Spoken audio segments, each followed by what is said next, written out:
I hereby Everybody. open the meeting at, what is it, 3:55?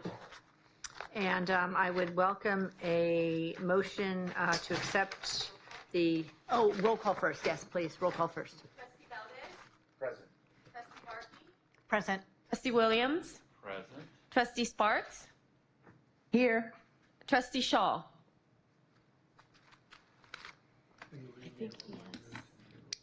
He's trying to tap in. Okay, he's switching.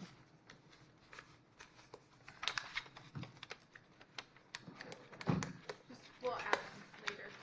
If you want to just move on to Okay, the regular- okay, I would entertain a motion to accept the agenda. So moved. Second. All right, all those in favor? We have to do roll call because we're, yes. Trustee Valdez? Yes. Trustee Barkey? Yes. Trustee Williams? Yes. Trustee Sparks? Yes. And Trustee Shaw. Sorry, who was the first and the second on that? It was George. Was the First, second, third, yep. And then a motion to accept the minutes. So moved. Do I have a second? Second. Okay. All those in favor? Trustee Valdez? Yes. Trustee Barkey? Yes. Trustee Williams? Yes. Trustee Sparks? Yes. And Trustee Shaw is not in it. Okay, all right. All right, so now we are going to go into closed session, and we will be back at 5 PM. All right?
Everyone.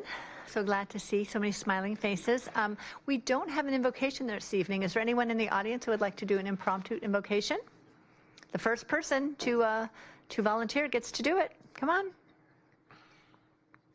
All right, come on up. So, I'm a Quaker. It's all right.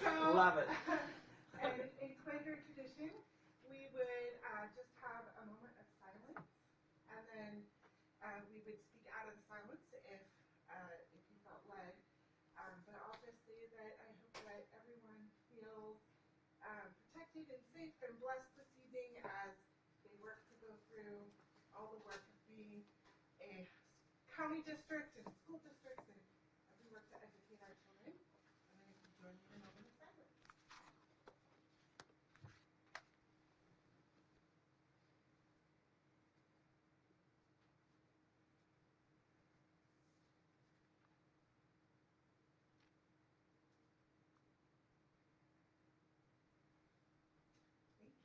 For the record, could you just say your name? Oh, I'm We don't Bethany Ewers.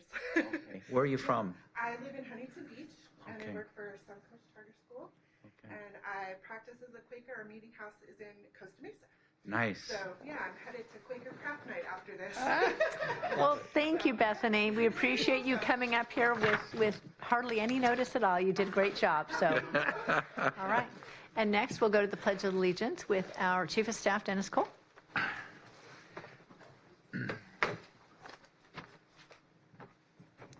All right, would you all join me as we pledge our allegiance to our flag, saying, I pledge allegiance to the flag of the United States of America and to the republic for which it stands, one nation, under God, indivisible, with liberty and justice for all. Thank you. You may be seated. Thank you. All right. Now moving along. All right, do we have any introductions? You have none. Okay. And I just want to announce to those who haven't noticed that Trustee Shaw and Trustee Sparks are coming in remotely this evening, so they will be participating in the meeting, but they will not be here in the building. And as a result, it will be roll call vote, so any votes we take will have to be roll call. All right. Let's see. So next, can I have a motion for the consent calendar, please? We have public comments. Oh, I'm sorry. Oh, yes. Who has the cards? I believe George has the cards for public comments. Okay. I am pinch hitting for Tim today. Public comments. General topic. First person is Catherine. The next person on deck is Cara Petite. Or Pettit.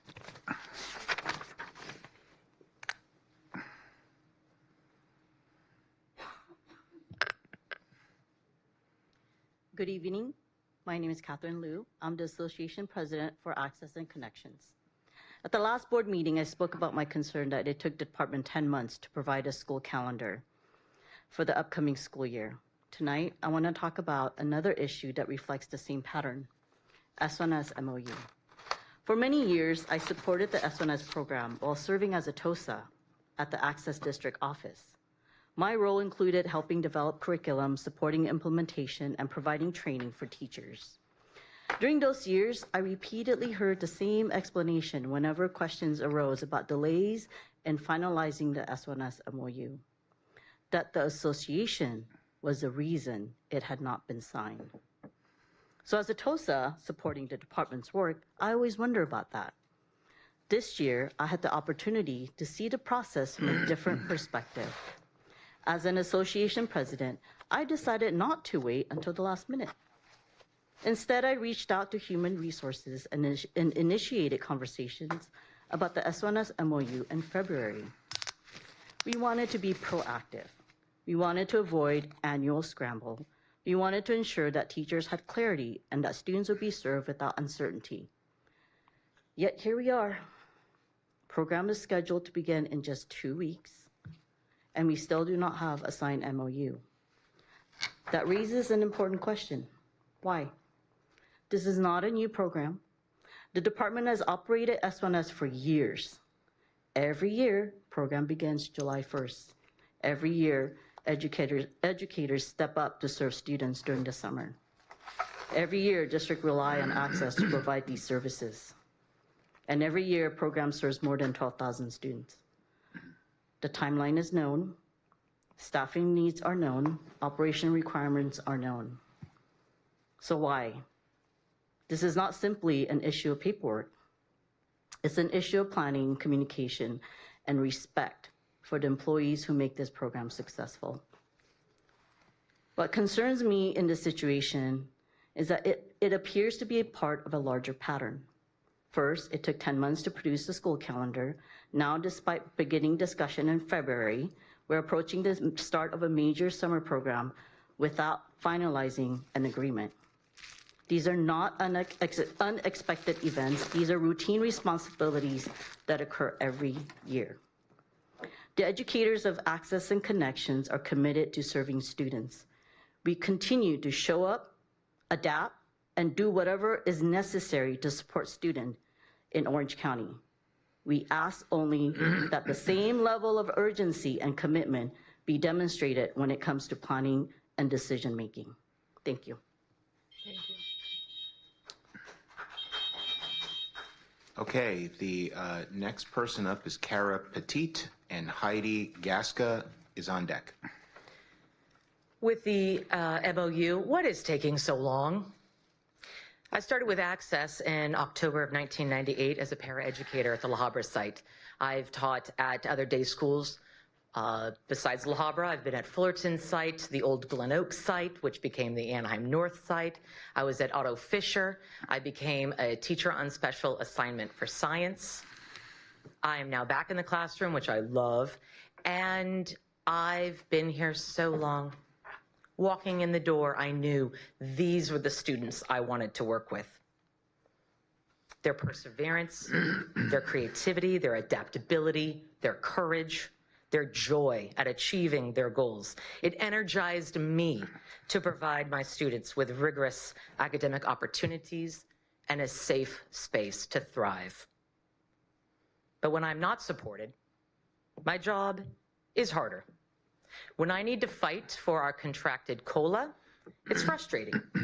Delays in the annual calendar, delays of the MOU for the S1S summer session. It's exhausting. Please don't make my job harder. Please stop creating obstacles. My students deserve my best, and I want to provide it for them. Thank you. Thank you. So the next person up is Heidi Gasca, and Bethany Ewers is on deck. Good evening, President Barkey, members of the board, and Superintendent Bean, as well as district staff. My name is Heidi Gasca, and I am the superintendent of Excel Academy Charter Schools. I'm honored to be here tonight just to briefly come and say hello and let you know that I look forward to our public hearing scheduled next month on July 8th. I sent each of you a brief overview of the school earlier this week, as well as to let you know that we have the very large petition binder that may put you to sleep at night, but I just wanted to come and tell you a little bit about myself. I was raised my entire life in Orange County, and I proudly reside in South Orange County within the Capistrano Unified School District boundaries. I've had the privilege of being an educator for 29 years. I started my teaching career in Irvine Unified and moved to Capistrano Unified. And then I found a passion in charter schools. I was a founding member of Excel Academy Charter School in 2012, and it's been my honor to build the school and support flex-based independent study options across Orange County for our community. I oversee currently a staff of 141, and we've had the honor of being named California Distinguished Schools, a top high school by U.S. News and World Report, and on the ERP honor roll, and more. We passionately offer a personalized education, and this was just a brief opportunity for me to highlight our school and say hello and say I look forward to seeing you in July. Thank you. Thank you. And the last comment tonight is Bethany Ewers. Good evening and greetings to President and members of Board of Education. My name is Bethany Ewers. I'm speaking tonight as an educator at Suncoast Charter School, and I'm concerned about SCA 5 that is working its way through because it would create a new funding stream while excluding charter schools and basic aid districts from participating. Regardless of how we feel about different educational models, the students we serve are public school students, and they deserve access to the same opportunities and investments as any other child in California.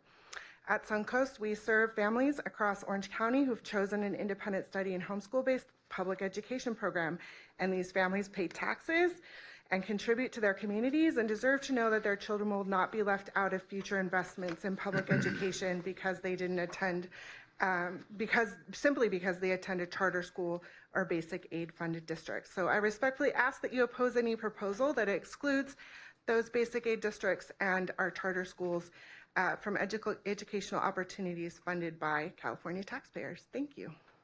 Thank you. That's it, Madam President. All right, so if I now can have a motion for the consent calendar, I'd be grateful.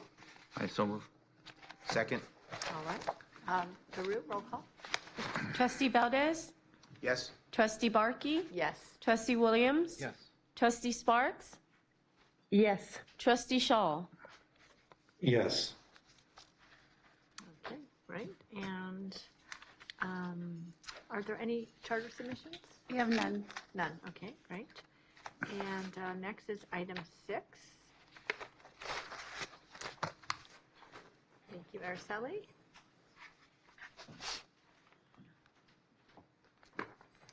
Good evening, President Barkey, trustees, Superintendent Bean. Before you tonight is the proposed agreement between the board and Suncoast Charter School.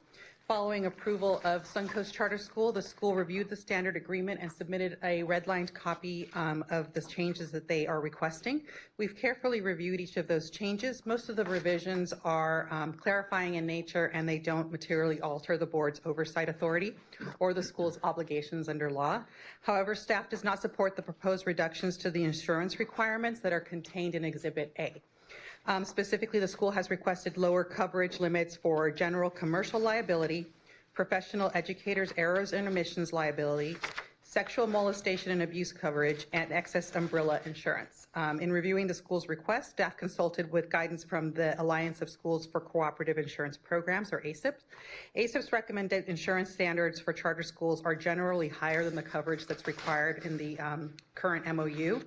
Given Suncoast's independent study model, its use of third-party vendors, enrichment vendors, a variety of educational settings in which the students receive services, staff believes the existing insurance requirements remain appropriate and provide prudent protection against potential liability, exposures related to student safety, supervision, professional liability, and abuse prevention. Therefore, staff recommends approval of the agreement with all mutually agreed upon revisions incorporated while maintaining the original insurance requirements in Exhibit A.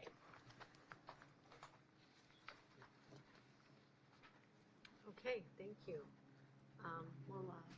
You want to start, George, since you're looking this way? I reviewed this closely, and I am not inclined to make any changes to paragraph 3. This board has the discretion to determine whether there is a sound educational program. Paragraph 3, I think, is part of our supervisory authority over a charter school, and I am most certainly not inclined to eliminate paragraph 3. I think we need a motion in a second before we start discussion. Would you like to make a motion?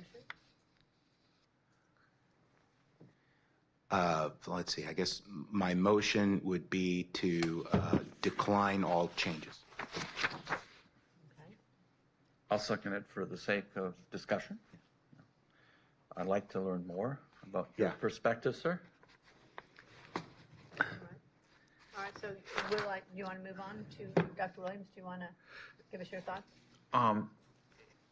Well, I'm going to actually ask for the principal herself. Come on up and let's hear from your perspective. You heard from the staff. they want you to keep the insurance Yes, requirements. and my insurance agent is with me as well. Okay, and so I want to hear from you why you think you don't need it. Well, I wrote notes for you guys, so if I could present those, that would be good, because it talks about a couple of things in there and explains, George. First, I want to thank OCD staff for their continued patience since April as they worked with me through my concerns regarding the proposed MOU for OCDE authorized charter schools.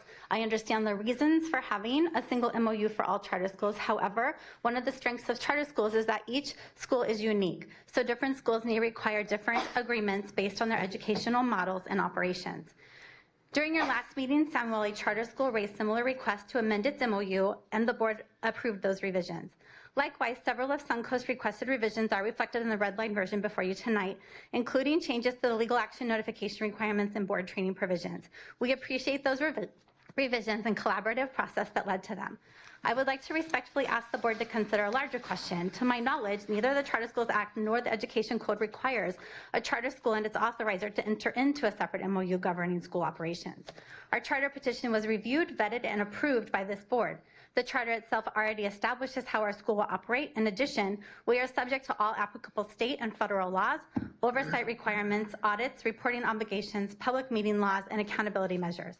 The items the charter office felt were missing from our petition regarding dropout rates and college and career readiness have already been addressed through our LCAP plans, which are up for approval at our school board meeting this month for both our existing and new school. I would also note that during our charter petition review and hearing process, there was no discussion of a separate MOU requirement. We understood that the charter approved by this board would be the governing document for our school. For that reason, we were surprised to later learn that the additional agreement would be required, and especially surprised to see language stating that the MOU would supersede the charter itself. For those reasons, I respectfully question whether a separate MOU is necessary at all. We welcome oversight, we value transparency, we intend to remain collaborative partners with OCDE. This is not about avoiding accountability, it's simply about determining whether a second governing document is needed. If there are specific operational matters OCDE would like documented, such as oversight fees, billing procedures, those could be addressed through separate administrative agreements rather than a comprehensive MOU that would create additional legal obligations beyond the charter. If the board determines that an MOU should remain in place, I would respectfully ask that several remaining provisions be reconsidered. First, the agreement continues to state that the MOU controls over the charter whenever there is a conflict. The charter is the document approved by this board after a lengthy public process. I respectfully believe that the charter should remain the governing document for the school's operations.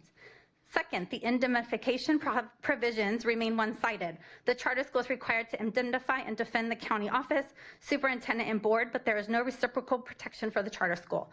The charter school is happy to take responsibility for any potential liability created by the charter school. The county office, superintendent, and board should be required to take the same responsibility for their own potential liability they create for the charter school. It is not anticipated that this would be a big risk for the county, but unforeseen circumstances and fairness dictate both parties should be protected equally. Third, the litigation reporting provisions remain extremely broad. It requires reporting of virtually any claim, investigation, civil action, criminal matter, or governmental inquiry within 3 business days. We fully support transparency, but we believe the requirement should be limited to material matters that significantly affect school operations or finances. Fourth, regarding the curriculum section, our request was simply to have the agreement require compliance with applicable state and federal law. Suncoast is a parent choice independent study program. Families work with their educational specialists to select curriculum and educational approaches that are appropriate for their students while remaining compliant with all legal requirements. I believe both Suncoast and the Orange County Board of Education share a commitment to parent choice and educational options for families. For that reason, we felt the most appropriate language was a straightforward requirement that the school comply with applicable law. The approach provides clear expectations, avoids ambiguity, and best supports the parent choice model that was reviewed and approved by this board. Finally, regarding our insurance, I have Craig here, so thank you for your time. And then there's a couple of things. The agreement that was given back to me had changes that weren't on the original agreement. My name is misspelled and the date is wrong. The date is April 4th and I believe it should be April 8th. And that's all, except for what you have about the insurance. Can I make a comment, President Barkey? Of course. So when I prepared for this and I reviewed this, it was my understanding that this agenda item was really simply to address the red line language that the charter school is requesting that we remove. What was your name, dear? Wendy. Wendy. So Ms. Wendy has raised entirely new issues well beyond simply the language of the MOU, and she is asking us to reconsider the existence of the MOU itself. Therefore, I will make a supplemental motion. I hope this is parliamentary correct. It is. That this needs to be tabled for a formal response by Mr. Rowland and further workup, legal workup by Mr. Rowland. I'll second that motion. So we vote on that. Actually, second, now we discuss the supplemental and we go back to the original. Do we want to hear this insurance part first or after? We can ask for it, yeah. Okay, Yeah. so why don't we hear that and then vote? You can, yeah. Okay. Yeah. Yeah, I mean, this poor guy's been standing here for quite a while. I wanna make Even got sure- all dressed up for this. I know. I saw you got all dressed up and you're waiting, so. Thank you. I appreciate that. So good evening, everybody. My name is Craig Myers. I'm the Vice President of IMA. I represent Suncoast Prep's insurance portfolio as it stands currently. And, you know, we had an opportunity to review the MOU as it stated related to the insurance requirements that were sent to them. And my goal today is just to share with you some of the reasons and justifications for changing the insurance requirements to better reflect the risks of Suncoast Preparatory Academy. You know, I recognize that you all oversee a lot of different charter schools and a lot of different schools in your county. And what I would say is that not all schools are alike, especially from a risk standpoint. The risks of a 5,000 student with multiple campus exposure is significantly different than one of a homeschool program, specifically like Suncoast Preparatory Academy. And so I actually created an attachment. I don't know if this was sent previously. I'm not sure if this is allowed. Am I allowed to hand these out right now? Sure. I mean, this is, okay. Yeah. But look, I mean, the goal here is not to say that we want less protection. The goal is to say that we want the right protection for this school. And from our experience of working in the insurance marketplace, what I did in that document is kind of create different columns reflecting different things related to what the MOU requires, what Suncoast Prep's insurance policies currently reflect, the dollar amount that is projected to cost the school related to reflect that, and then what we think are, for lack of better words, appropriate limits related to the risk of the school. And there's a couple areas that I touch on, but specifically, even taking a step back, I would say about 80% of what's included in there, we agree with what the MOU requirements are. It's the 20% that we think don't reflect the risks, again, of Suncoast Prep. So it's really quick talking through it. I'm happy to take any questions. Property, they don't have any physical assets. There is a requirement for property insurance. I don't feel that that's an accurate reflection of Suncoast Preparatory Academy, not only to mention that you can't get property insurance if there's no property to cover. General liability, there's a requirement for a $2 million, $5 million policy, which means $2 million per incident, $5 million in an aggregate over the course of the aggregate of the policy term. That doesn't exist in the insurance marketplace. They all follow a boilerplate $1 million, $2 million general liability policy, and anything that you want to buy in excess of that, you buy what we call an umbrella policy on top of that. So to try to even reach the $2 million, $5 million, regardless of whether you're a non-site-based charter school or not, that's a hard requirement to reach. On top of that, really quick, running through the three others, the umbrella right now requires $10 million limits for schools that oversee high school students. Suncoast Prep does represent high school students, but what I would say is that adding a $10 million umbrella to what their coverage is currently would add about $125,000 in costs. Specifically, again, because of their risk and what the limit marketplace looks like in California right now. And again, this is related primarily to slip and falls on campus coverage and things like that, which do not apply at the same level for Suncoast Prep as it does for, again, site-based schools. Finally, I would just mention the last piece that I would discuss. Crime insurance, it says don't add a retention, which is essentially another word for don't have any deductibles a part of your policies under the MOU requirements. I have never seen a crime policy that does not have a deductible or a retention attached to it. So again, trying to reach that related to the MOU requirements. I've not seen that in my experience of 10 years of working in charter schools. And I would say our organization's 50 years of working with charter schools and independent schools in California. So these are just some of them. That is the chart I created related to what we're seeing in the marketplace. And again, the ask here is we want not less protection, but the right protection reflecting their risk as an organization. So thank you for the time. Thank you. Okay, so we want to vote on the motion now?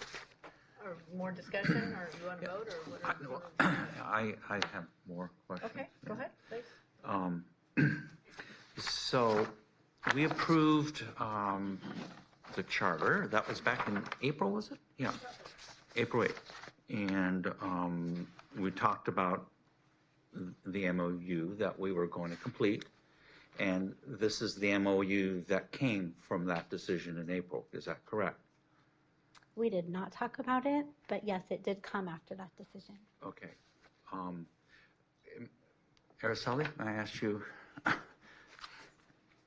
Unfortunately, we can't recall exactly the details of that April 8th meeting, and you So did. it's part of your resolution that all charter schools will enter into an agreement, and that's in all of the resolutions that you have, except for the denial one, of course.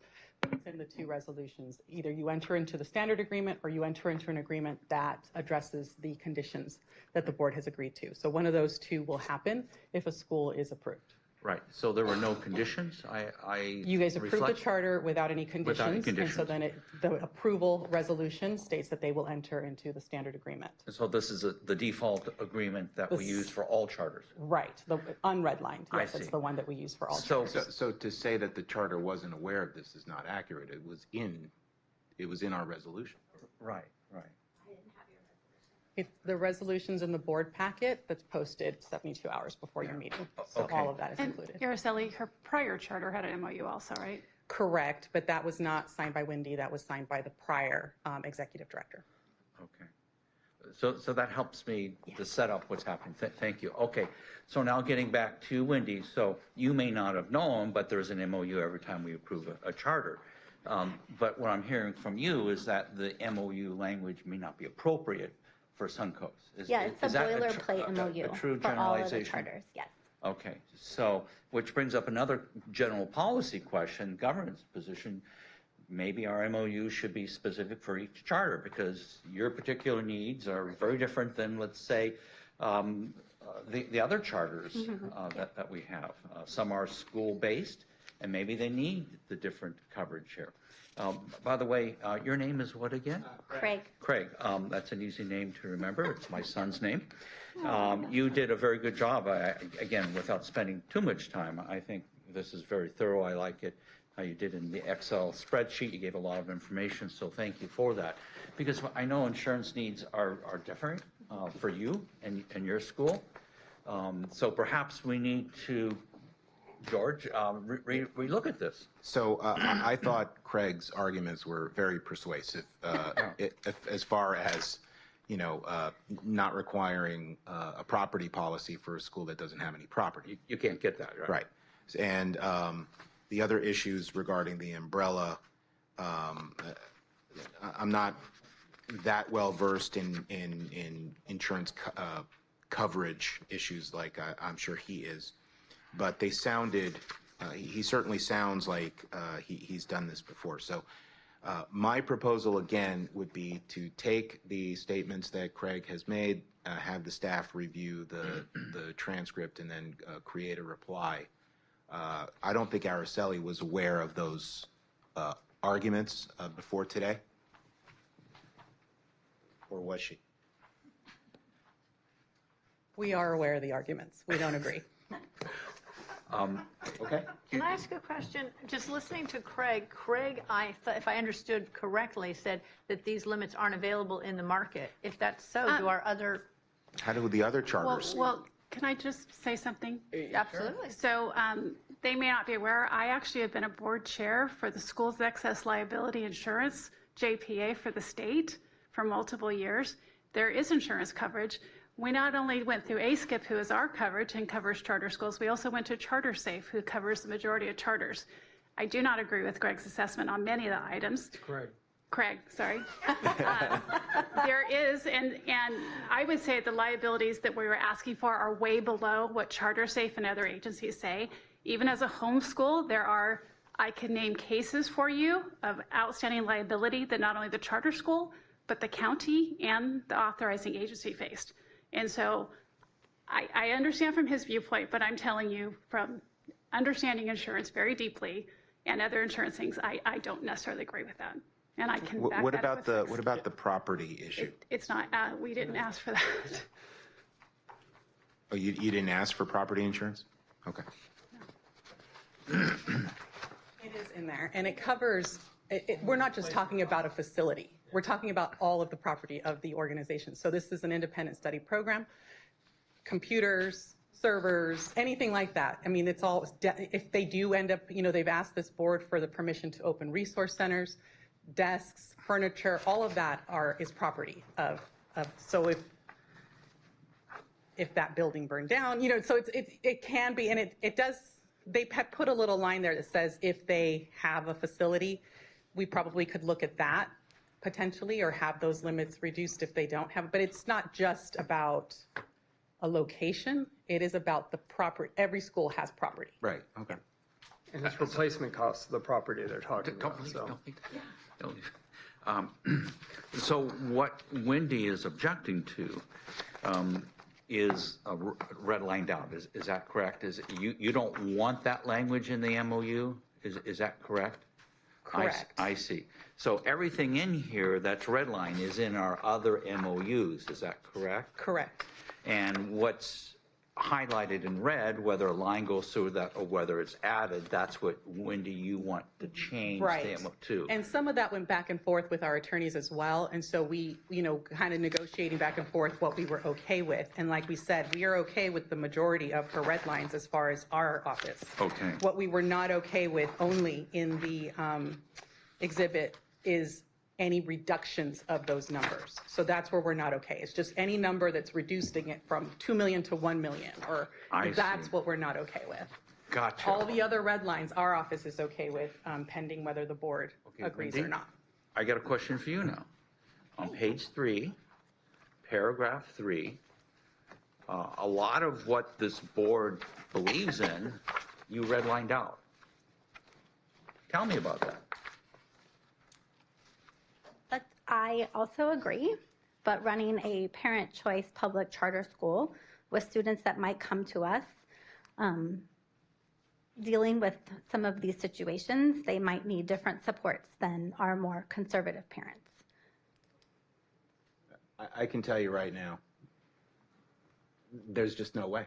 Okay. There's We worked zero hard. chance. We worked There is hard. I had zero to chance ask George because, that I again, change paragraph 3. No chance at all.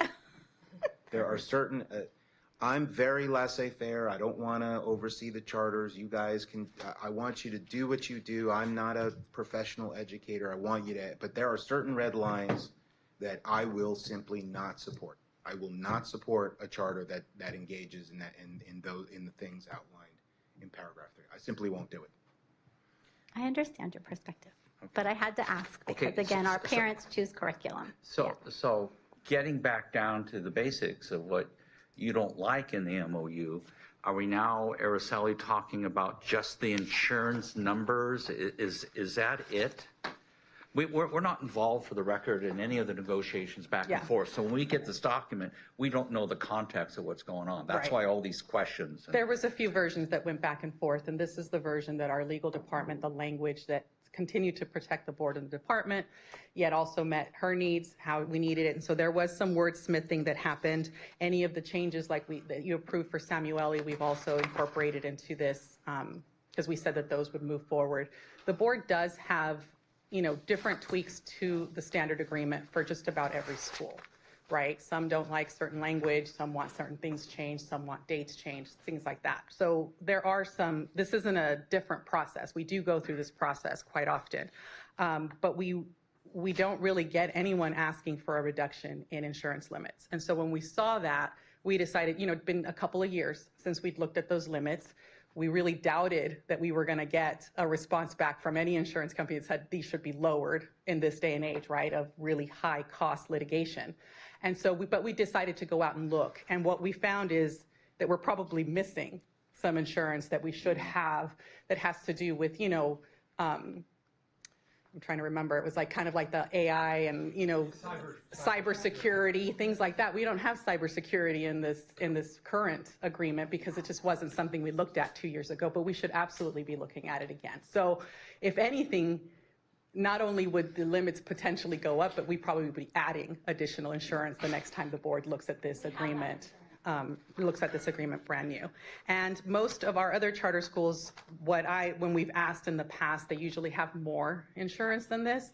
But again, we are talking about the majority of site-based programs, high school programs, things like that, and they cover that through umbrella insurance, which is fine. I mean, that works as well. Okay. Wendy and Craig has Craig? one more thing to add. Sure, Craig, come on up. Look, I guess I just have a couple comments and clarifications. Couple comments to, I guess, a couple of the things that have been said. It is possible to get $10 million in umbrella limits, especially for, at least for the homes. It is exorbitant in cost, though. I mean, that's what I think, just to clarify what I mentioned earlier, that's another $125,000 to a charter school budget that's already, frankly, limited. Yes. $125,000 a year? As it stands right now, that is the projected budget from the carriers that we talked to about that. What I was talking specifically about what doesn't exist was related to the general liability policy, the $2 million, $5 million that I mentioned. That's just a protocol substantial circumstance, not necessarily. What I want to clarify, that was just a $1 million, $2 million versus $2 million, $5 million. But $10 million is feasible, but the cost is not feasible. And that's, I think, what I'm arguing related to the umbrella limits. And to Wendy's point, I think the circumstances that stemmed this is the homeschool model specifically for charter schools is extremely difficult in California. They got canceled altogether related to their insurance policies. And in January, just to get the rudimentary $1 million in limits, a lot of the things that you see reflected in there, it doubled their insurance overnight. So to ask them to go from $1 million at the prices that they currently have in their policies, which I'm sure we would be transparent in sharing that information, to ask them to 10x that from a liability limit standpoint is going to be extremely detrimental. And regarding other programs that exist related to where insurance costs can be provided, I'm not going to talk about other programs, but what I do know related to those other programs is that a lot of them cover, especially with one that was mentioned previously, school districts primarily, not charter schools. And the other one covers charter schools that represent thousands and thousands of students and CMOs in that organization. And what I would recommend getting, I'm representing the broker model in the insurance marketplace. There are other JPA programs that exist that can provide that. But what I would recommend to the board is don't put a position where all the charter schools have to adhere to a monopoly market related to that, because the qualifications to leave or evaluate outside of that market is extremely difficult for charter schools. So I'm from the broker model that I think Suncoast Prep is chosen for this. The insurance at the limits that you guys are requesting is going to be an exorbitant increase in cost. So hopefully that helps. May I say something? Please. I strongly endorse Trustee Valdez's motion to table this and allow us to do legal work. It would be beneficial to the board to see what protections you have and may need, and with regard to the language in paragraph 3 as well. I want to make another suggestion because a lot of arguments have been made on both sides, but this is the first time that I've heard any of this besides the proposed red line. I suggest that we do this in a more formal, I don't want to call it a legal fashion because I don't want to view this as adversary, but I would like Craig to put his arguments on paper and then have the staff reply so I can read it. I can see Craig's position. I can see the staff's reply. If you want to issue a reply to their reply, that's called a surreply, feel free to do that. But I need to see something on paper. I can't make a decision on this just from, all these arguments being made verbally. This is like lawyers getting in front of you to make a final decision, and we're just getting presented to this, and we don't have our due diligence and all the background and self-identifying. I don't want to dismiss these insurance arguments. I want to flush them out, but I need more than just Craig coming down here for 5 minutes. And absolutely, I happy to share whatever information. So I'm kind of weighing this and trying to use the wisdom of Solomon. That baby comes forward, you split it in half. What do you do? There are some issues that I validate with you. Maybe lowering the costs, save you $125,000. I'd like to see that. What do you pay per year, by the way, for insurance? $66,000 right now. It went up from 32, right? I think. And you're saying it's going to cost you $125,000? For one of the policies. For just one of the policies. Now, that I have sympathy for. Yeah. Where I don't have sympathy, and I think George has iterated this so well, is on page 3, paragraph 3. That's no way that's going to change. So don't ask for that, Wendy.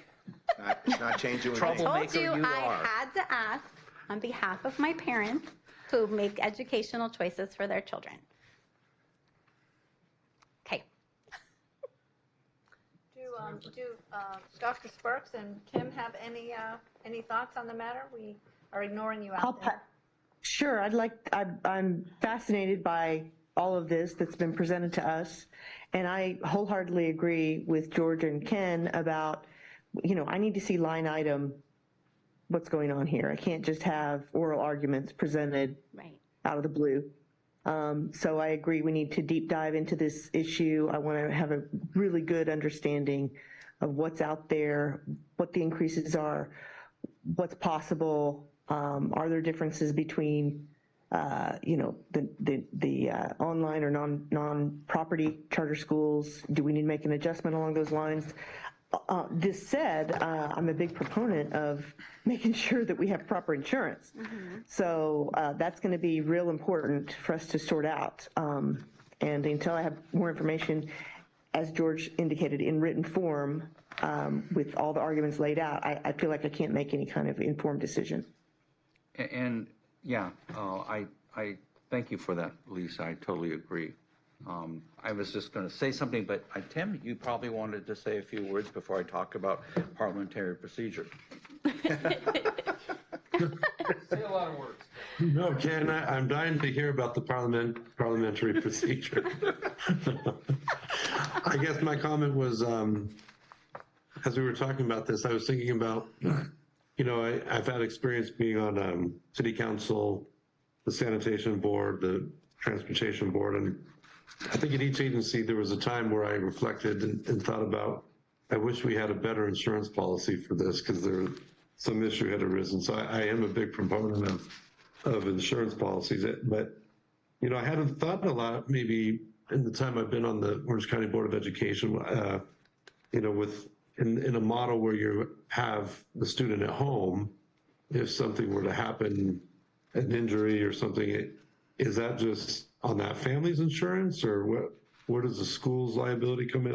I guess I never thought that much about that. I've been explained, had that explained to me much. So this has been a very interesting discussion. So I would look forward to, learning more about how that works, and appreciate the comments from the applicants. All right, now on to parliamentary procedure. That's right.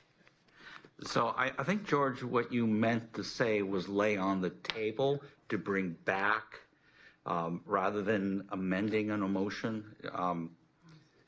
I think what my supplemental motion was. You wanted to lay on the table, right? I wanted to table this until next month so we could see everything on paper. Okay. That's what I'm clarifying by the I want to see parliamentary Craig's procedure. position on the insurance, and I'd like to see our staff's reply. And if Craig wants to reply to the reply, that's okay too. Right. But I can't make an informed decision on this. This is just too much for a first pass. Okay, so before we vote, just to kind of clarify some of this. So your motion is to lay on the table.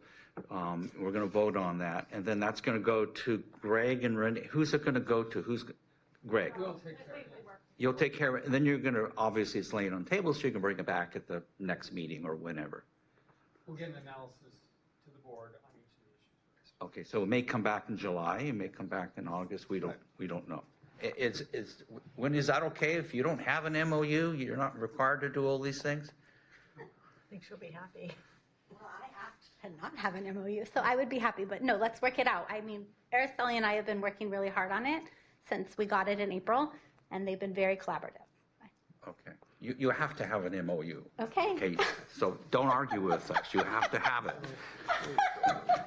Yeah, and I guess my question, I think I asked, and I would just like to be assured, and it sounds like it's so that all of the other charters have those high limits, and obviously it must be more affordable than $125,000. Well, our insurance has more than doubled also. Yeah, And I think Yeah, you've my seen the home budget. insurance has as well, so I can relate. It's everybody. And so, but I will tell you one claim that we see is more than what their limits are listed here. Yeah. So it only takes one claim to wipe them out. Yep, yep, okay.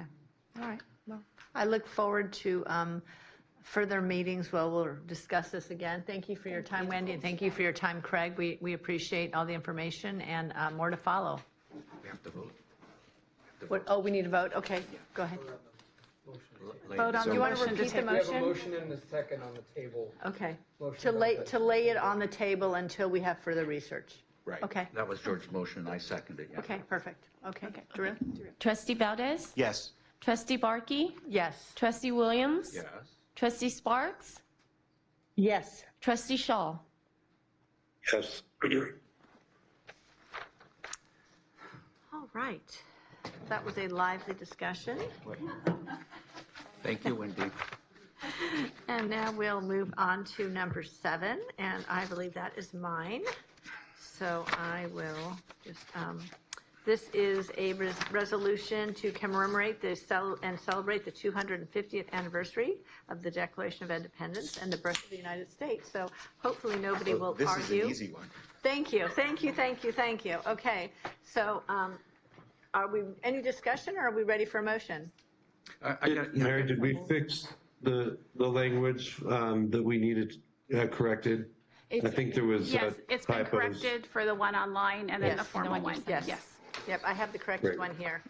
If I can ask. Absolutely. I haven't seen that corrected item. Oh, okay. It Are was we just- talking about the Costa Mesa language? Yes, It that should be was- the Orange County Board of Education. Yeah, exactly, Yeah, yes, okay. yes, yes. Okay. All right, any other questions? So we have a motion, and I'll second that Okay, motion, wonderful. yeah. So we have a motion, a second to Rue? Trustee Valdez? Yes. Trustee Barkey? Yes. Trustee Williams? Yes. Trustee Sparks? Yes. Trustee Shaw? Yes. Wonderful. I'm glad my resolution passed much quicker than the last item. All right, and now we are moving on to number 8, staff recommendations to adopt and approve the 2026-27 OCD Local Control and I Accountability make a Plan. motion to approve that. I will second that. Okay, very good. Trustee Valdez? Yes. Trustee Barkey? Yes. Trustee Williams? Yes. Trustee Sparks? Yes. Trustee Shaw? Yes. Wonderful. All right, we'll move on to number 9, to adopt and approve the College and Career Preparatory Academy Local Control and Accountability Plan. I'll make the motion. Wonderful. I'll second. All right.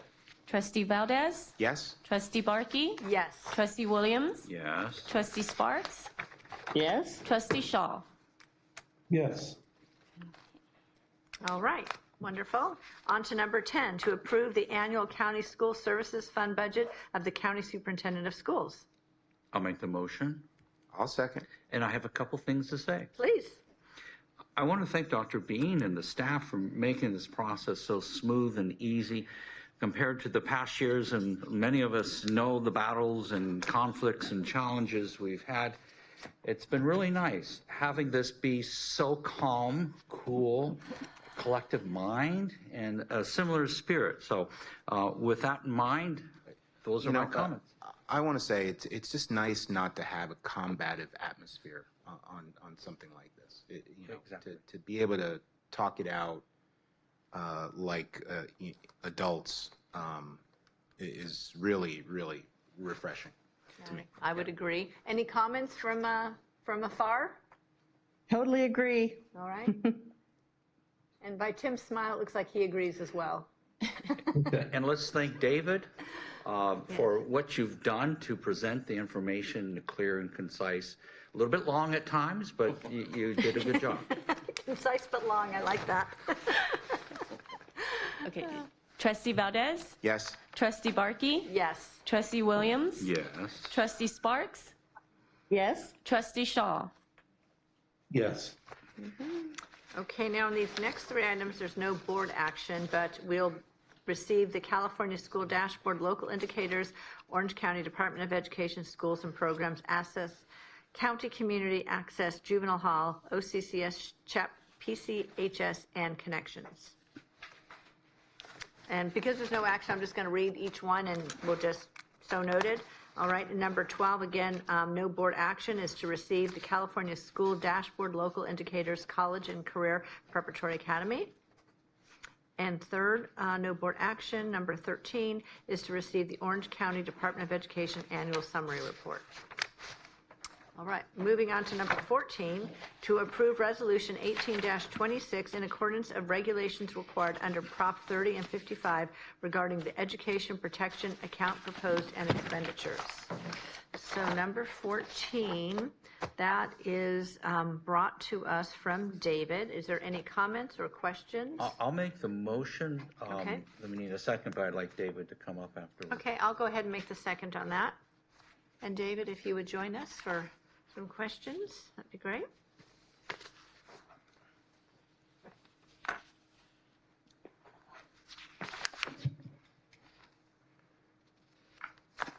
So David, this resolution was given to you to be submitted by the executive committee. Could you help explain the background? Yeah, absolutely. And so, thank you. In a concise way. This will be fairly short for me. For me. So thank you and good evening, President Barkey, members of the board. So some background information on this item. So in November of 2012, California voters approved Proposition 30. And this is an initiative that creates the state general fund account. And this is to receive and disperse the incremental taxes originating from Proposition 30. And then Prop 55, which was later approved, this was in November of 2016, continues those income taxes instituted by Prop 30 through the year 2030. These are tax revenues that are accounted for in the state's education protection account. And then every year, each year, school districts and county offices are required to determine how those funds received from the EPA account are spent. And so when you look at our current year, fiscal year 25-26, our staff estimates that we receive approximately $248,000 from the state's EPA account. And then all of these funds are spent on teacher salaries. When we look at the budget year 26-27, the amount is very close to that. I believe it's about $223,000 we estimate to receive in the budget year.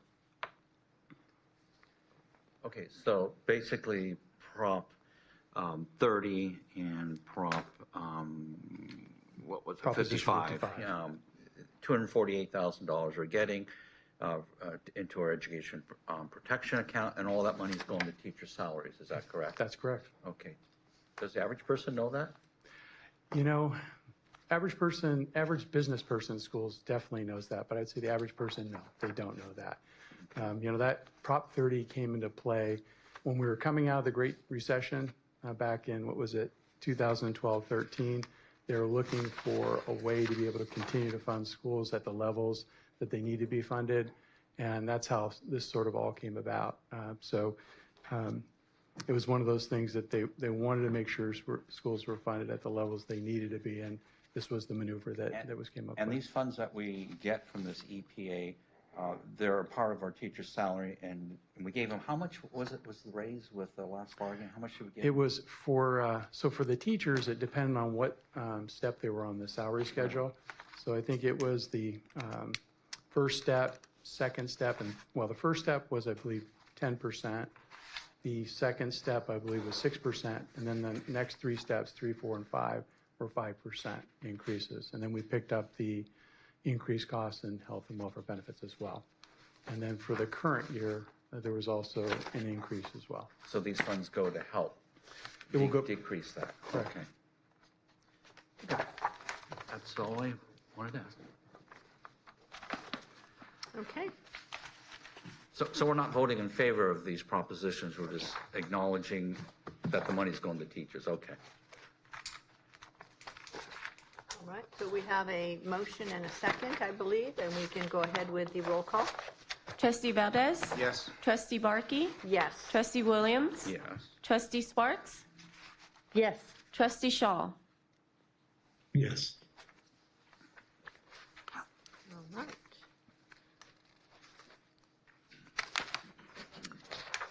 15, that's probably an easy one, to approve the apportionment of the Federal Forest Reserve receipts in the amount of $34,580.46. I'll make the motion. Okay, I'll second. Okay, second by George. And we can call for the vote. Trustee Valdez? Yes? Trustee Barkey? Yes. Trustee Williams? Yes. Trustee Sparks? Yes. Trustee Shaw? Yes. All right, wonderful. Number 16, board action on superintendent's salary. I'll make a motion to increase the salary as recommended by 10%.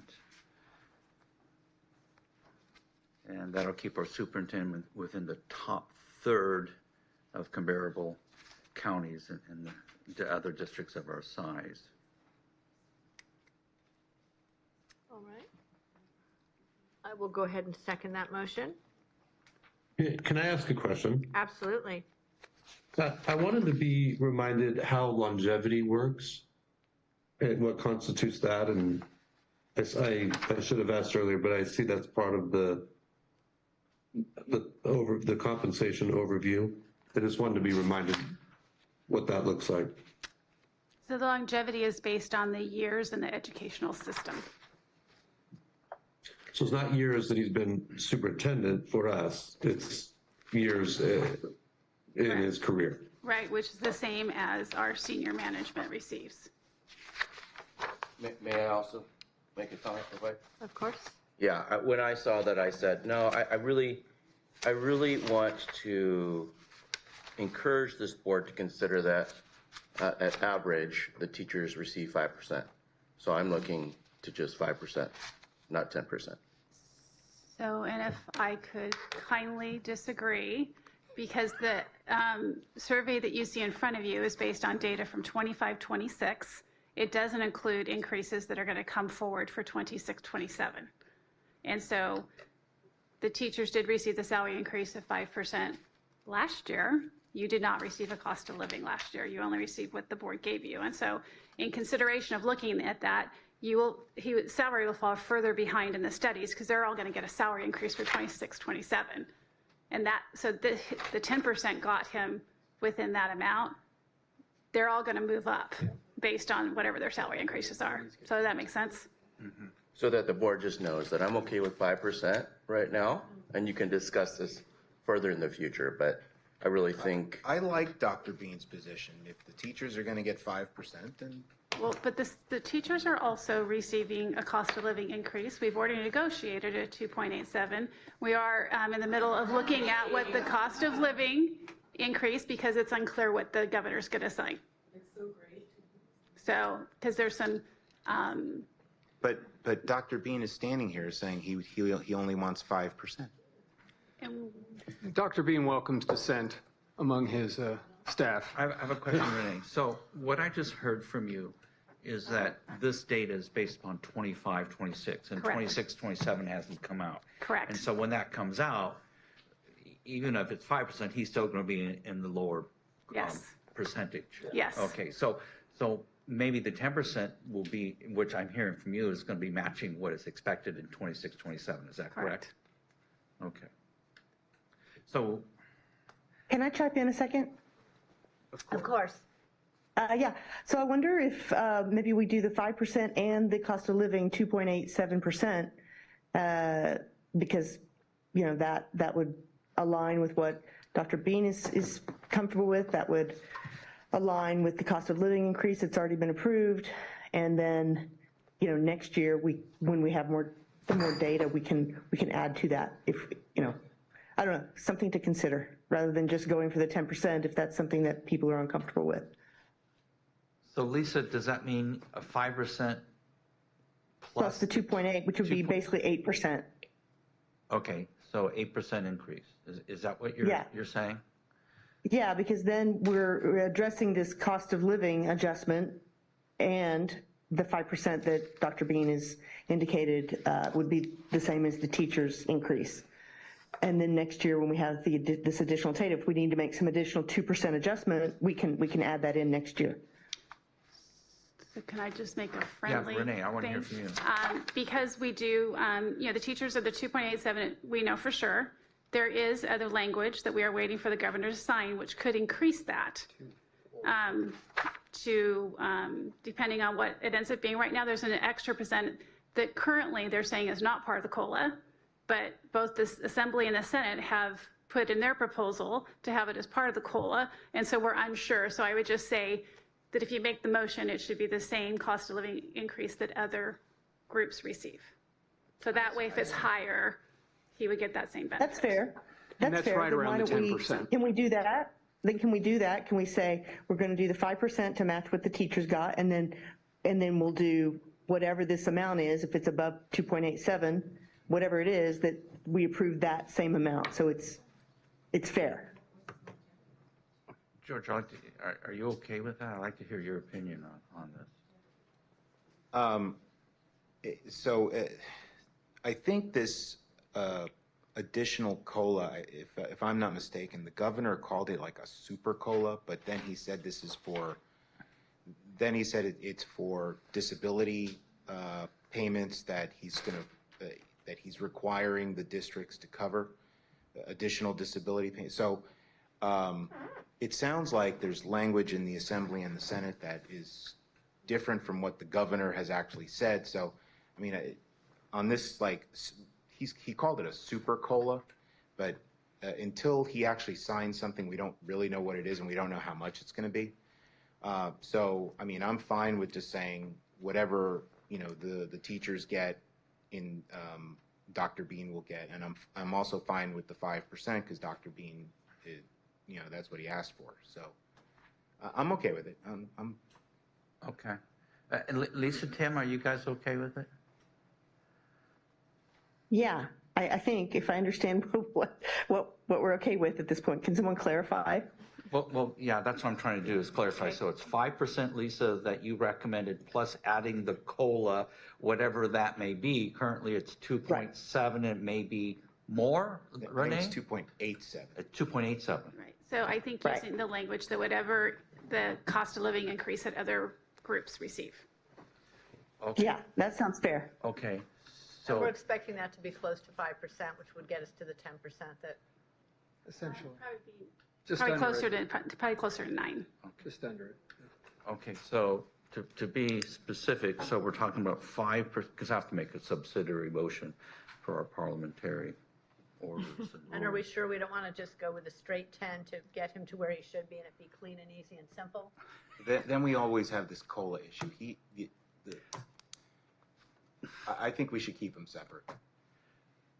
I agree. The base and the COLA? Yeah. Okay. Yeah. Okay, so I'm going to amend my original motion to. Are you even allowed to do that? Yeah, Well, your no, own wait motion. a minute. Yeah, That's a good yeah. question. I think so. Your own motion, you can amend it, I'm pretty sure. I don't think I can. I have to go look that one up. That's a good one. You got me I on that always one. thought you could amend your own. But you can make the motion to amend it. I think that's favorable. It's not adversarial, so friendly. So look, I would amend the motion to reflect for Dr. Bean a 5% increase in salary, plus whatever the statutory COLA is determined to be on June 30th. It's probably later than that. Later than July that? Okay, so whatever the statutory COLA is determined to be for this fiscal year. And we'll do it I second that. retroactive if we're waiting. Renee's not happy. You got it. Yeah. Well, that's what's actually gotten us into the question that we have with the teachers right now is if you say statutory COLA, it's 2.87. And so that's why I'm saying the same amount that the other groups will be funded. Because depending on how that wording comes out from the governor, Wait, do you want to write it down and then give us the language? So you you're want? thinking, I think the thing is just saying the same amount that other groups will receive. okay. Because you're thinking it'll be around 4%, is that what I'm hearing? I don't know for We sure. just don't know if they're even going to do that. We don't know. The governor has said two different things, one in one part, one in the other. All the state groups right now are saying statutory COLA is 2.87. Again, the Assembly and the Senate all have different proposals. and Can they're we saying just- 4.31. So that's why I'm saying we're gonna iron this out because we need to with our groups. And so I was saying it's fair if he gets the same amount that the groups get.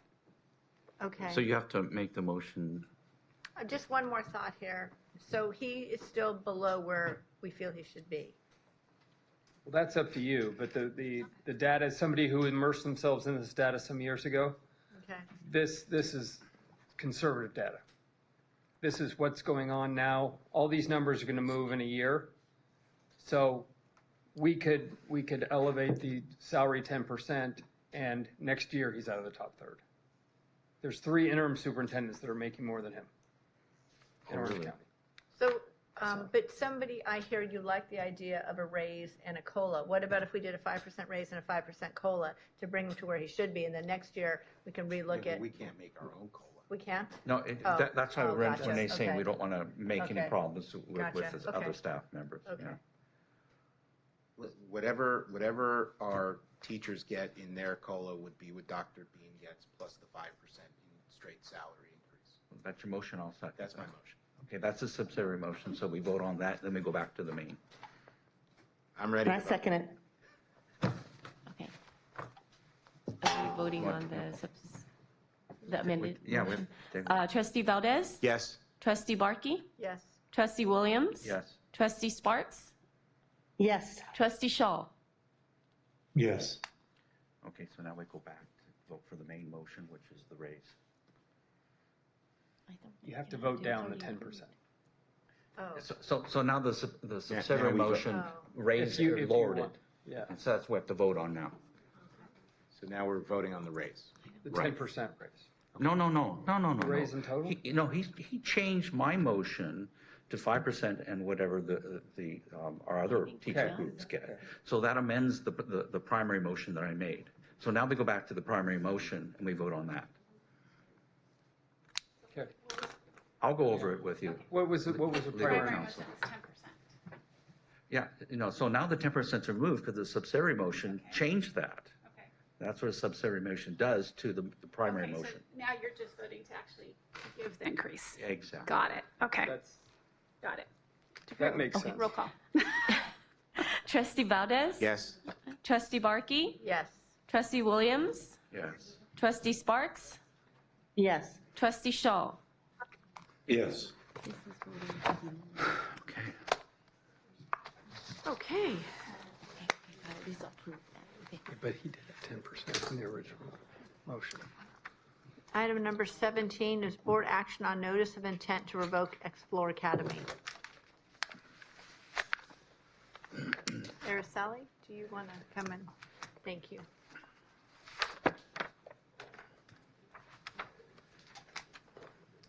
So the proposed item is a notice of intent to revoke for Explore Academy Charter School. If you'll recall, on February 2nd, this board issued a notice of violation and opportunity to cure per Education Code 47607. We provided the school a remedy period through May 15th, and that was based on the timeframe that they requested, and that gave them opportunity to respond and address the identified concerns.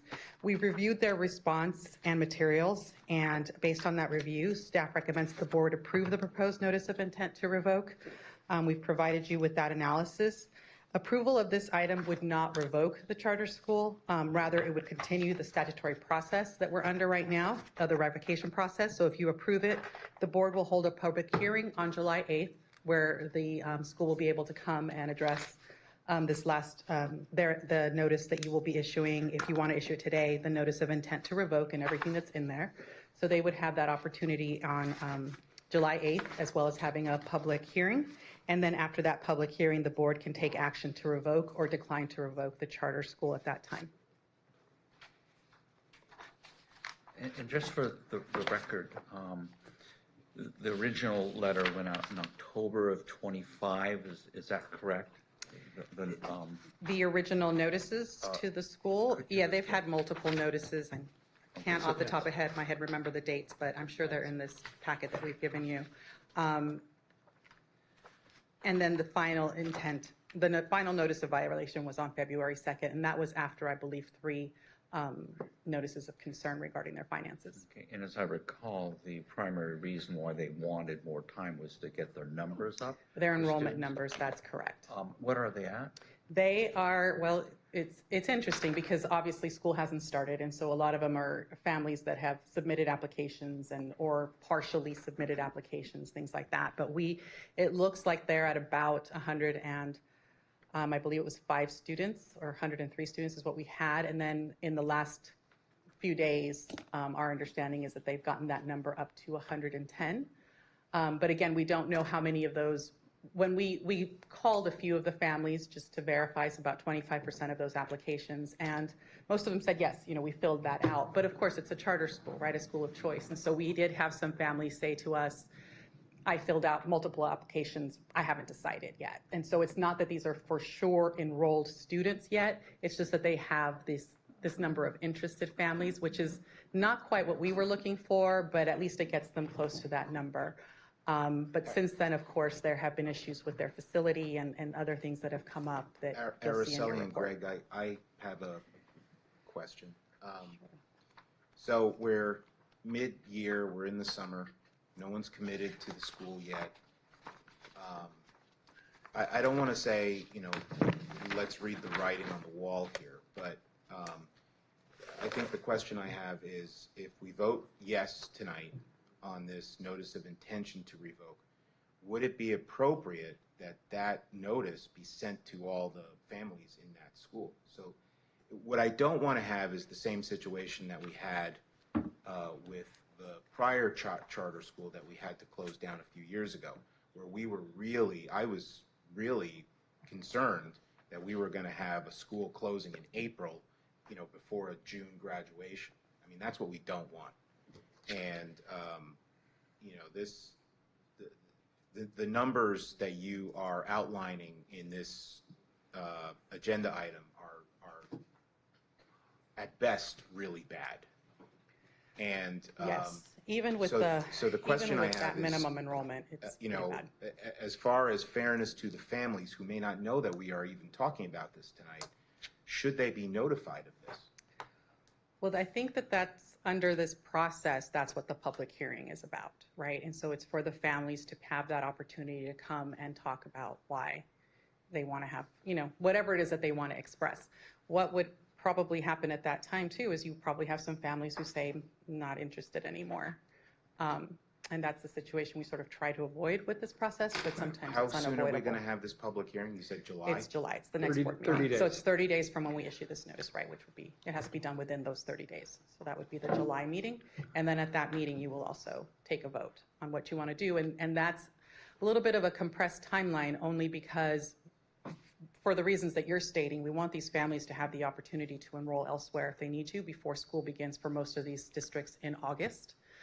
And so we pushed this timeline for them to get their numbers up as far as we could, but we really couldn't push it beyond May, knowing that we needed then to come to you in June for this intent to revoke, to keep going with these statutory timelines that we needed to follow. To your point, Trustee Valdez, we've seen the writing on the wall as well.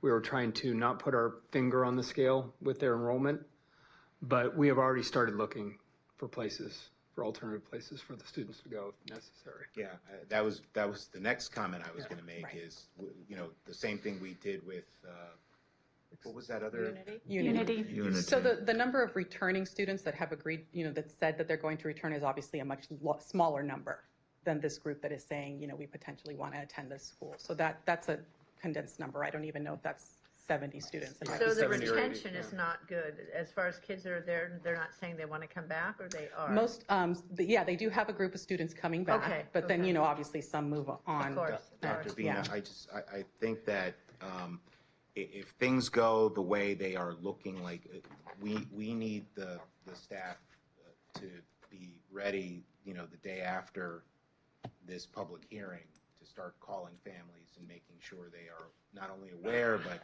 are given some options, from other schools in the area. So we should start working on that. I think one of the exasperating factors right now too is we're understanding that they don't have a facility, which is going to make it, Oh, wow. a lot of parents may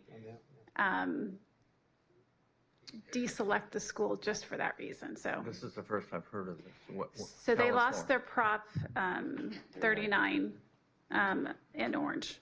So And this that, a is lot of new that is because they information. didn't have from the information, and so the district's not offering that facility, which they knew because the district's selling that facility, I think, is what the issue is. So they have to have 80 in-district students in order to qualify for Prop 39. I believe the district has stated that they don't have those 80 in-district students. I'm sure the school disagrees. You know, that's typically how Prop 39 works, but at this point, they've finished that Prop 39 process, and they have not been offered a facility. And so I do know that they are looking for a facility, and they were going to look in these last 2 weeks. Their next board meeting, I believe, is June 23rd, where they will, I think, have some discussion as to whether they've found a facility or not. That should happen at that public meeting. So we are monitoring that to make sure that that does happen in an open session, hopefully. Is it appropriate for us to send a representative from our offices there? We can attend that meeting. Yes, we attend a few meetings every year, or we listen to all of them, but we can definitely attend. If it's online, we can listen to it online as well. We would highly encourage the school, if they have not found a facility by that board meeting, that they do notify their families. Whether they notify their families that they are under a potential revocation, I don't know. We've never been through this process before. This is literally the first time that we've gone through a revocation process with this board. What is the minimum amount of students they need to stay afloat? They have identified that they need a minimum of 105, but remembering that that is with the Prop 39 facility, which is significantly lower cost than a private facility. And we would not know whether that 105 number really is accurate without knowing what their potential facility costs could be for the future. So if we approve this, we have the public meeting July 8th. Is that the next? Correct. By then, we should have a much more definitive answer as to whether they've found a facility and whether their budget supports it. Okay. So we're not actually revoking them in July. We're having a public hearing discussing it. And then making a decision. Okay, so we can or we do not have to, in other words. Well, you would decide whether you want to revoke or not revoke. Got it. at that And meeting. when we revoke, they can't operate then, even if they find another site, is that correct? Their facility would close, correct. Okay, well, their number would be stricken from the state, and they would have that number removed? from If the they record? wanted to operate a school, they would have to reapply for a new charter. Okay, there's no appeal process to the state? They can appeal to the state. Oh, they can? So you're understanding this really well, Dr. Williams. All we're really doing tonight is letting the statutory process move forward, giving them a final opportunity to say their piece, and let the board make a decision with all the information in front of them. We just need to move forward with the statutory process. Without doing that, our ability to revoke, if we so choose, would be severely compromised. I'll direct the staff to go to that next meeting. Their next meeting is 23rd, is that correct? I believe it's the And then bring 23rd. back that information in July. In that time, with more information, the school may themselves decide to do, they have to take a hard look at where they're at, and they may make decisions as well. So we will definitely know, hopefully in the next week or so, whether this public hearing even needs to move forward. Will they have awareness of this conversation? Yes, they'll get sent this letter as soon as, if it is approved, they'll get sent the intent. And then they have, again, at that public hearing is when, one of the things we would do then is we would present, this report. They would have a chance to tell you their side of where they're at. It's given them a little bit more time, potentially, to figure more things out and see where they're at that point. And so it seems, as it was with Unity and as it is with this school, things change almost weekly, sometimes for the better, sometimes not for the better. And so that's sort of where we're at right now, right? Things have gotten a little bit worse since we first came to you for the notice of violation, unfortunately, for this school. But their enrollment numbers have gotten a little bit better, but their facility, then the facility issue came up. So that's where we're at. Okay, so did we make a motion, or we're just discussing it now? Okay. I'll make the motion to approve for the notice of intention. Is it NOV, notice of violation, is that? Notice of intent to revoke. Okay, so notice, I make the motion to approve the notice to revoke. I'll second. Oh, any comments before we vote? Tim, Lisa? It just feels like if we approve this, any efforts they're making at recruiting students are going to be damaged here, obviously. So I don't know how actively they're out trying to do that at the moment. It just feels like this is a public meeting. We take this vote. It just would seem very difficult at that point to continue to recruit students.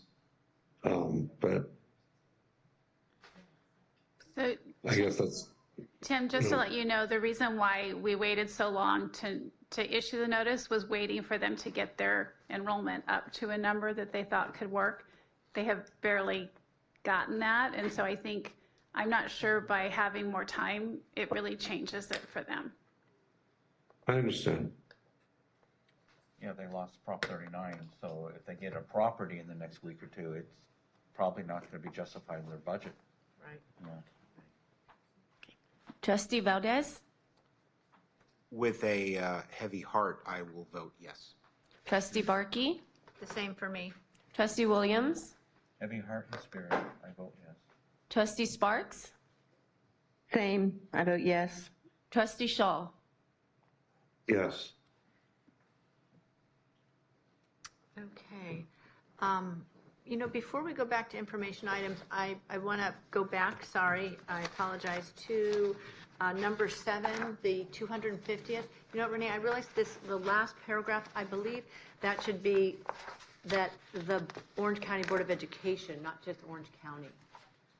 Here, I'll show you. And I just want to make sure it's in the minutes so that nothing, you know, is...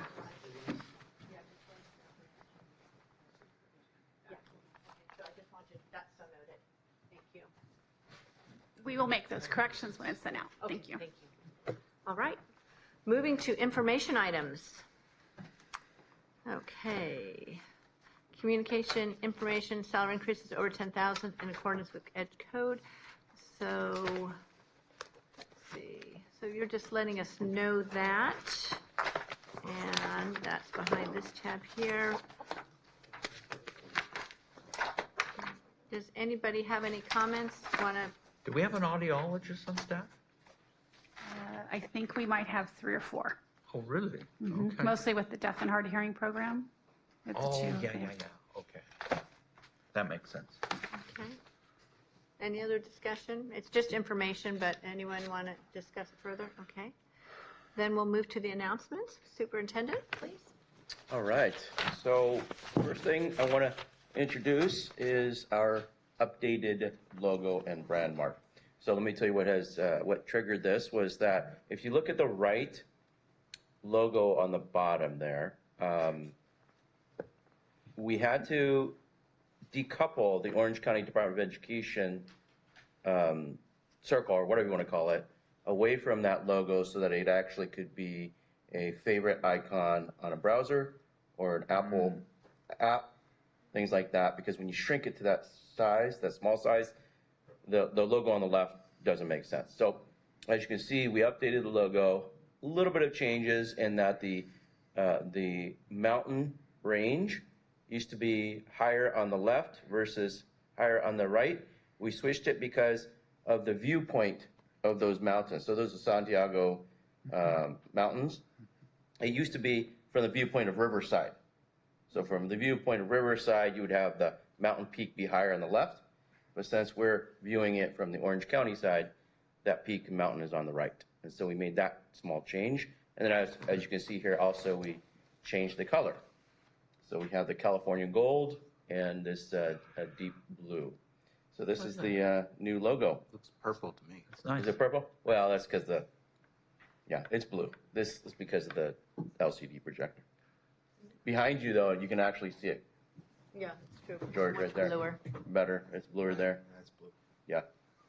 So what do you guys think? Is that pretty cool? Looks great. Yeah. Looks really nice on letterhead, business cards, as an app, favorite app on your phone and on the browser. But I want to share the process with this is that we had multiple focus groups really give their input and feedback, and we literally went over probably dozens of iterations of where we wanted to land. At one point, it was the logo looked almost completely different, and then everybody wanted to bring back to the traditional logo, and that's how we landed here. So, and this will also help with our new website that we'll be launching soon, the color theme as well as the logo you see. All right, let's just get into some. I've had the pleasure of attending, let's see, 3 Access graduations now, 1 Connections graduation. There'll be more in the next couple of weeks. And last night when I was at the Connections, this is the Connections picture. It's such just a beautiful ceremony to recognize and honor our graduates in 8th grade and college, or 12th grade and adult transition. So just really special moment for me. And then here are some pictures of our class of 2026. I will say that CCPA graduated their 2nd highest class ever.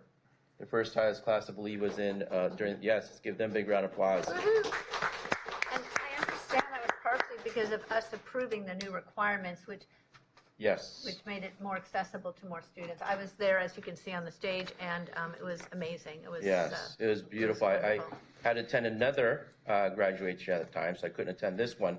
But that was, I think they graduated 166 students that night. Wow. So that is fantastic. Well done with that program. One thing I want to share, though, was that today I was at a graduation for Area 8 and 9, and there was a student there that spoke from her heart. And she shared that she was at the lowest point of her life, so much so that she was preparing to commit suicide, lined up everything, and then she got a call from one of our teachers. Wow. And said, "Hey, we miss you in class." And so she hung up the phone, went back to the Access class the next day, and was able to change her life around, so much so that she became top student in her class and spoke today. Wow. That is Great the story. amazing things that our teachers in Connections and Access and staff do for our students. Yes, many of our students, we know that we should look at them through an asset perspective. They all have strengths and things to contribute back to our community, but they also come with challenges that other students may not face. And for our teachers to extend so much love, and our staff extend so much love to these students, it literally, and I sent a message out today, it literally and figuratively saves lives. They literally save lives. And that was one example of that. So Yeah, I believe such a that. beautiful, beautiful program.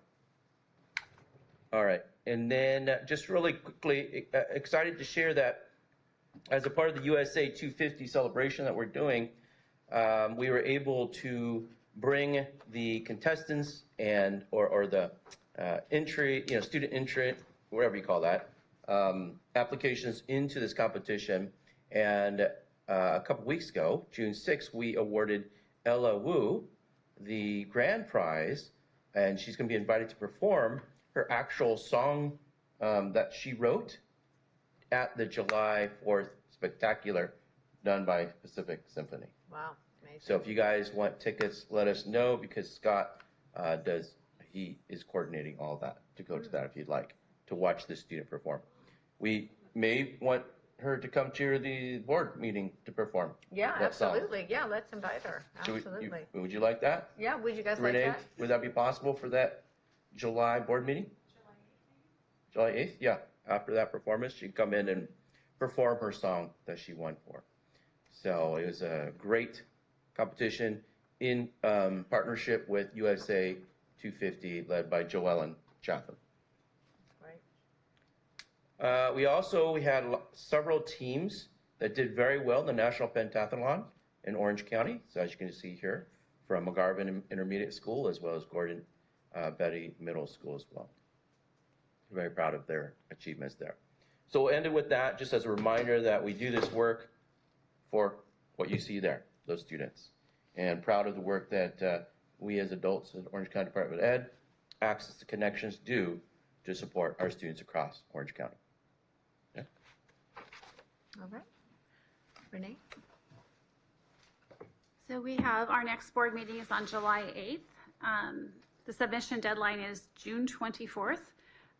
Board packet delivery is Thursday, June 2nd. The office will be closed on Friday, July 3rd in observance of the 4th of July holiday.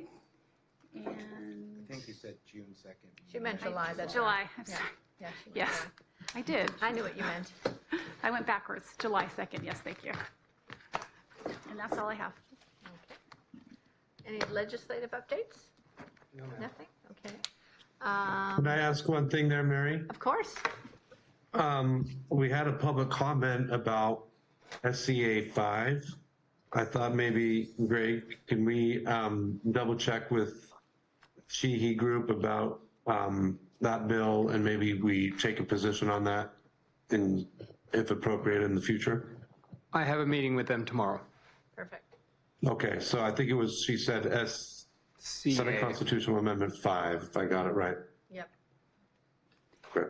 I'm sorry, Mary, I did want to mention also, we currently have 5 interdistrict appeals for July. Okay. And so would the board like those before the meeting like we have been? I think 2:30, does that accommodate everything we need to do? I'm trying to count in my head. I think 2 maybe. It depends on if you have another closed session. Okay. So that will, So either and 2 then. or 2:30, plan on. Yeah. The other thing to keep in mind is for August, currently we have 11 interdistrict appeals. So we may want to look at adding a different date to do some of those. Yep, if they And- don't, if a substantial amount of those don't settle, we'll have to. They only expect probably 1 will settle. Okay. But their deadline isn't for another week or 2, so we actually could get more added. Wow, okay. And so I'll keep you updated on that. Okay, yeah, we may need to, because we used to do that in the old days before you were around, George. We would have a extra meeting or 2 just to do the IDTs. Yeah, okay. That's what parent choice is all about. Yep, it is, absolutely. That's the work we do, important. All right. Let's see, committee reports? Board member comments? Any from the distance there, any comments? I bring you greetings from the nation's capital, Washington, D.C., where I've been the last week. You see the number 250 everywhere in this town right now. I bet. It's pretty exciting. Think about our country turning 250 here real soon. So anyway, I'm only 9:45 p.m. I think Lisa's about to watch the sun rise where she's at. So she's quite a trooper. Yeah. Yeah.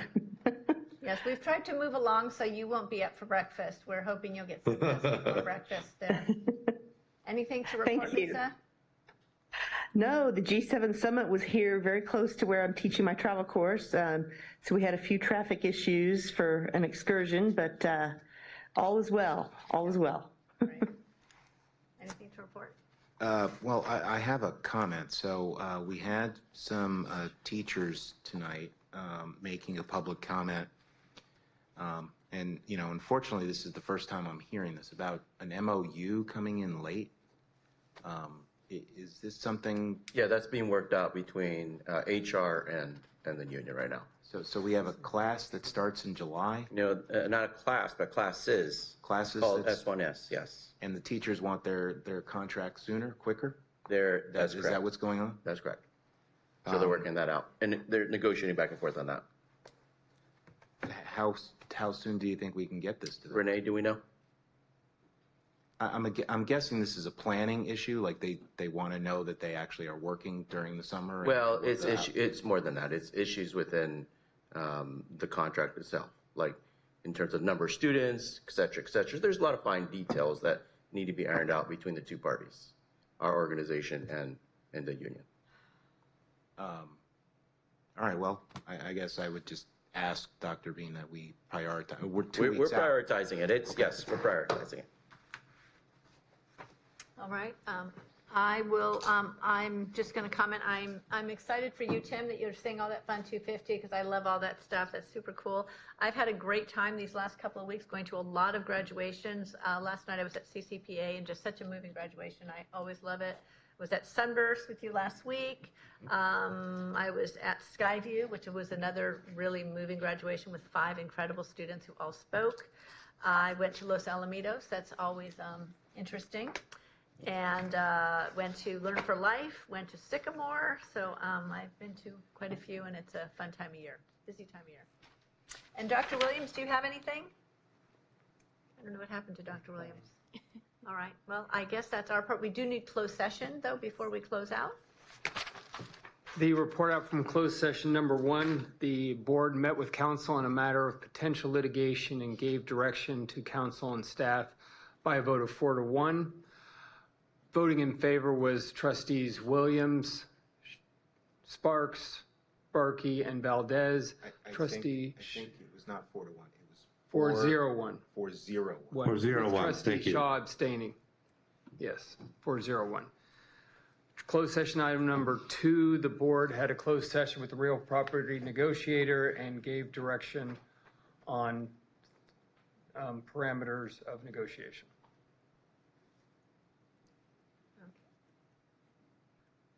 Unless we have anything else, we can move to adjourn and get Lisa to sleep. All right? Thank you all. Thanks so much. All right, We'll travel see you next safe. time.